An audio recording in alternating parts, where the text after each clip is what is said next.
আসসালামু আলাইকুম ওয়া রাহমাতুল্লাহি ওয়া বারাকাতুহু। শাহী জামে মসজিদ, তেঁতুলতলা, খিলক্ষেত, ঢাকা, বাংলাদেশ। প্রিয় বন্ধুরা, আপনাদেরকে নতুন আরেকটি মসজিদ দেখাইতে আসি। মসজিদের এলাকাটা, এরিয়াটা, আশেপাশের দৃশ্যটা আপনাদেরকে ঘুরিয়ে ফিরিয়ে দেখাইতেছি যেন আপনাদের চিনতে সুবিধা হয়। গ্রামগঞ্জ শহর কোথায় কী ধরনের মসজিদ আছে আশা করি আমাদের ভিডিওর মাধ্যমে আপনারা দেখতে পারবেন। মসজিদ আমাদের দেখার ইচ্ছা, গণার ইচ্ছা। অনেক বড় একটি মসজিদ, খুবই সুন্দর, পরিষ্কার ক্লিন, সুন্দর নকশা, অসাধারণ।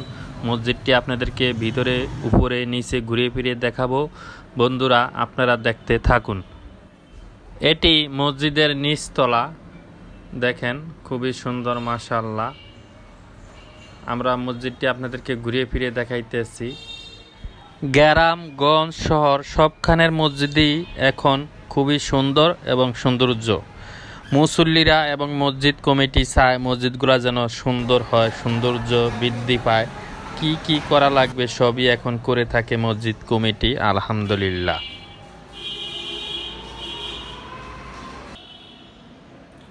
আসসালামু আলাইকুম ওয়া রাহমাতুল্লাহি ওয়া বারাকাতুহু।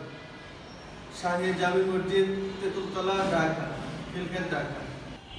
অনেক মসজিদের ফান্ডে টাকা নেই, অনেক মসজিদের ফান্ডে লক্ষ লক্ষ টাকা পড়ে আছে, কি করবে মসজিদ কমিটি জানে না। কিন্তু অনেক মসজিদের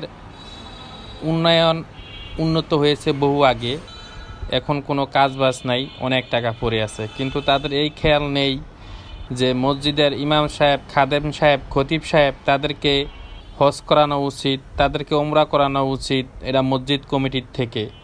কিন্তু এগুলা তারা ভুলে গেছে। অনেক মসজিদ আমি দেখেছি আলহামদুলিল্লাহ যে মসজিদ কমিটি থেকে একে একে খাদেম সাহেব, ইমাম সাহেব, খতিব সাহেব, মুয়াজ্জিন সাহেব সবাইকে হজ করে নিয়ে আসছে আলহামদুলিল্লাহ। এটি মসজিদ কমিটির থেকে খুবই একটি ভালো কাজ। বন্ধুরা, আমরা কথা বলতে বলতে মসজিদের ছাদে চলে আসলাম। ছাদ থেকে মসজিদের আশেপাশের দৃশ্যটা, এলাকাটা, মহল্লাটা আপনাদেরকে ঘুরিয়ে ফিরিয়ে দেখাইতেছি, অনেকেরই চিনতে সুবিধা হবে। হে আল্লাহ, যাদের বিনিময়ে মসজিদ, যারা পৃথিবী ছেড়ে চলে গেছে, কবরের বাসিন্দা হয়েছে, তাদের কবরে আযাব মাফ করে দেন, তাদের জীবনের সমস্ত গুনাহ খাতা মাফ করে দেন, তাদেরকে জান্নাতবাসী করেন, আমিন। যারা বেঁচে আছে, মসজিদ নিয়ে খেজমত করে, মসজিদের দায়িত্ব পালন করে, ইমাম সাহেব, খাদেম সাহেব, খতিব সাহেব তাদের খোঁজ খবর রাখে, তাদেরকে আপনি ভালো রাখেন, সুস্থ রাখেন, হেফাজতে রাখেন, আমিন। সবাই ভালো থাকবেন, সবাই সুস্থ থাকবেন, সবার জন্য দোয়া। আল্লাহ হাফেজ।